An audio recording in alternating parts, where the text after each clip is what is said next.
The desert is never conquered, only endured, even with water rationed, linen layered, stars overhead, and oasis to mark your progress. The sands still hold their cruelties. They arrive without warning, or they arrive exactly when the elders said they would, yet still find you unprepared.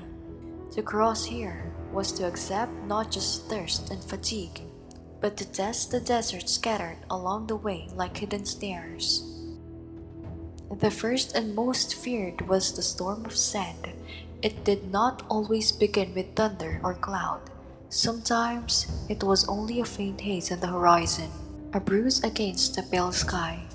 Then the haze thickened, darkened, rose higher until it was a wall that marched toward you with a steady purpose. The Gamsim winds, they called it, a breath so hot and dry it felt like fire, carrying with it grains of dust so fine they could blind the eye and choke the throat. When that wall appeared, there was no thought of outrunning it. The desert is faster than feet. Instead, the caravan crouched low, cloaked their faces with damp cloths, and anchored their water skins under bodies so the mouth would not be found. Camels folded their legs and pressed their heads to the ground, instinctively forming small barricades against the storm. Men and beasts alike became shapes in the sand, waiting, while the world was erased into roaring brown. It could last an hour, it could last a day. It could last an hour, it could last a day. Stories tell of caravans buried, their camels found years later when the dunes shifted again. Skeletons still tethered together by rope turned brittle in the sun. But most who survived knew the trick: to wait, to be patient, to keep the cloth tight over nose and mouth, breathing slowly through the storm. And stillness was safety. And yet, even when the air cleared, another cruelty often followed: the mirage, shimmering pools that danced on the horizon, promising relief, beckoning with the shine of water that was not there. A thirsty man could see them so clearly, he swore he heard the lap of waves, smelled the cool mud.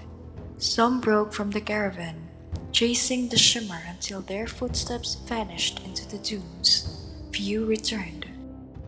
The guides taught their apprentices to recognize the lie. Water is not found where the horizon trembles.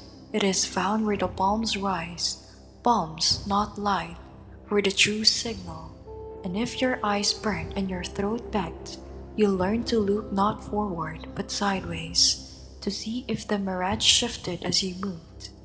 Real water does not dance, only heat does. Calmness again was the answer, for if panic led you towards the shimmer, you would never walk back. And then there were the smaller cruelties, the ones that lurk close at hand, scorpions hiding under the shade of stones, their bodies cooling patient until a careless hand lifted their cover.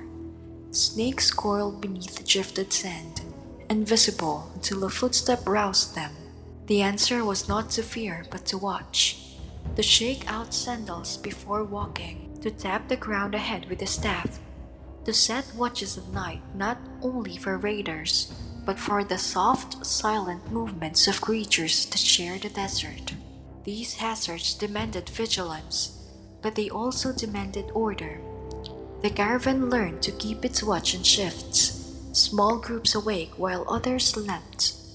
Fires were left low, not bright, for bright light could draw unwanted eyes, both human and animals.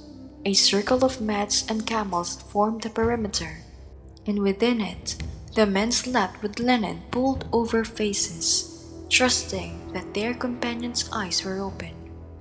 Quiet courage, they called it, the kind that does not show itself in battle cries, but in staying awake through the deep hours of night when nothing stirs but the wind. And perhaps the cruelest challenge was not storm or snake, but decision. For there came times when the water level dropped too low, when the next well lay too far, when the arithmetic made at the beginning no longer balanced. Then, then, the caravan faced its hardest truth, to turn back or to press on.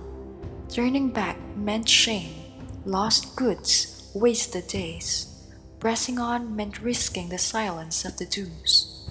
To choose wrongly was to vanish.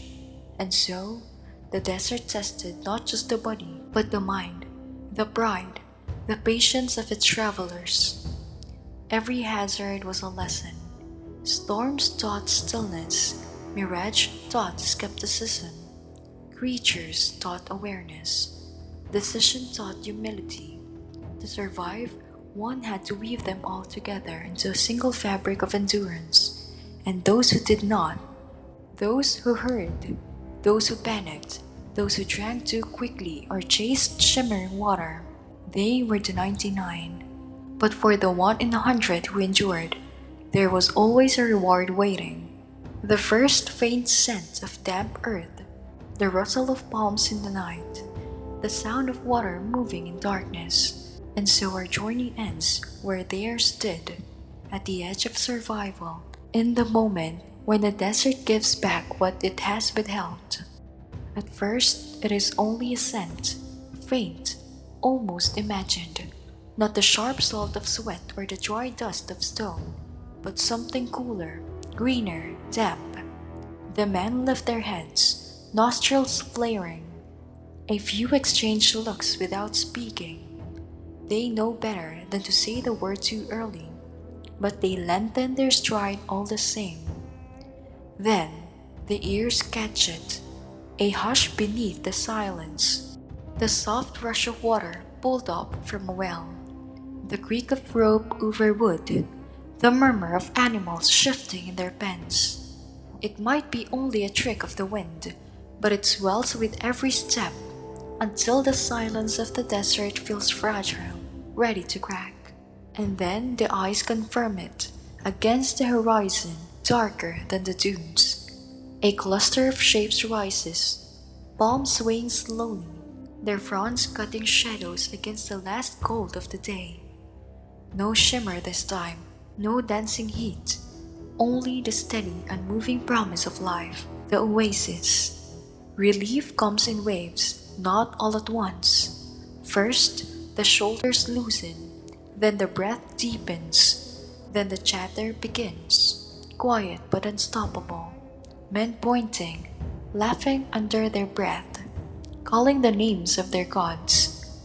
The camels quicken without command, their long legs remembering the path even before the men. They know the scent of water, they know the sound of rope.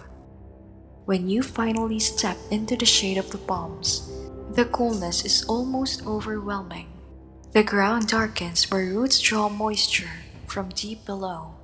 The air feels heavier, thicker, fragrant with dates and damp reeds. Water glimmers in stone-lined wells, rising in buckets pulled by calloused hands. The sound of it, splash, drip, pour, is music. But even here, the oasis is not chaos. It is order, as it has been since first crossings. Camels kneel first, drinking until their long throats swell. Men wait, patient, eyes half closed in exhaustion. When their turn comes, they drink slowly, not gulping but sipping, letting the coolness spread through the body one swallow at a time. The water tastes earthy, metallic, almost bitter, but it is life, and with water comes repair. Sandals are unstrapped, feet plunged into damp soil, skins are checked for cracks and patched. Linen is washed, its folds rinsed of salt, then spread to dry in the breeze. Food is shared, dates, figs, a little bread softened in water.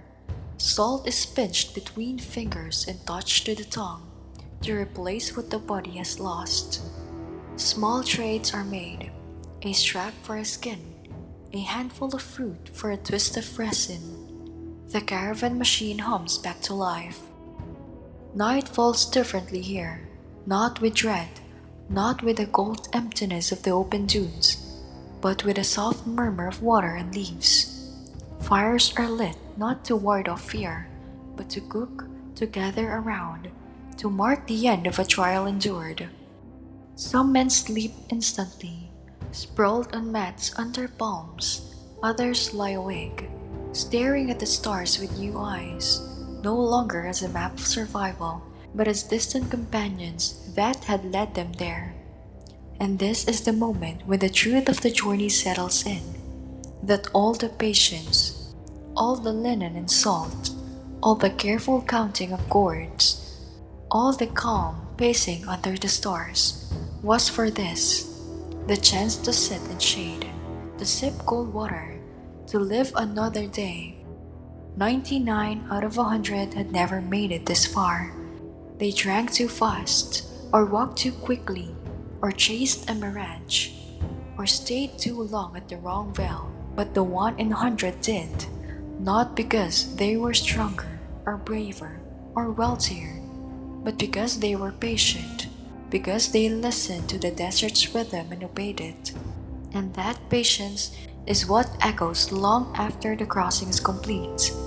The desert does not reward haste, it does not forgive panic, but for those who moved slowly, who carried the night with them into the day, who read the stars and the sand with steady eyes, it opened its hand and allowed them through.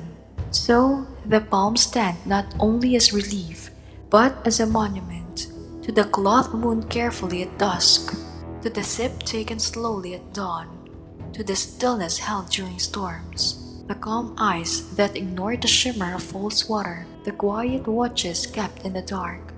Every drop in the oasis is earned, every shadow deserved, and when the caravan leaves again, for leave it must always, it does so not with arrogance but with gratitude, for the desert will test them again and again and again. Only 1 in 100 will survive, but tonight, under the palms, you are that one. The desert crossing was never easy, never safe, never guaranteed. But the Egyptians in their caravans showed that patience, discipline, and calm could turn even the harshest emptiness into a path. Tonight, you've walked it too, sip by sip, step by step, under starlight and sun. If you want to travel further, to learn more of these old rhythms, stay with us, subscribe, and the next time night falls, we'll walk together again, slowly, safely across the sands of history.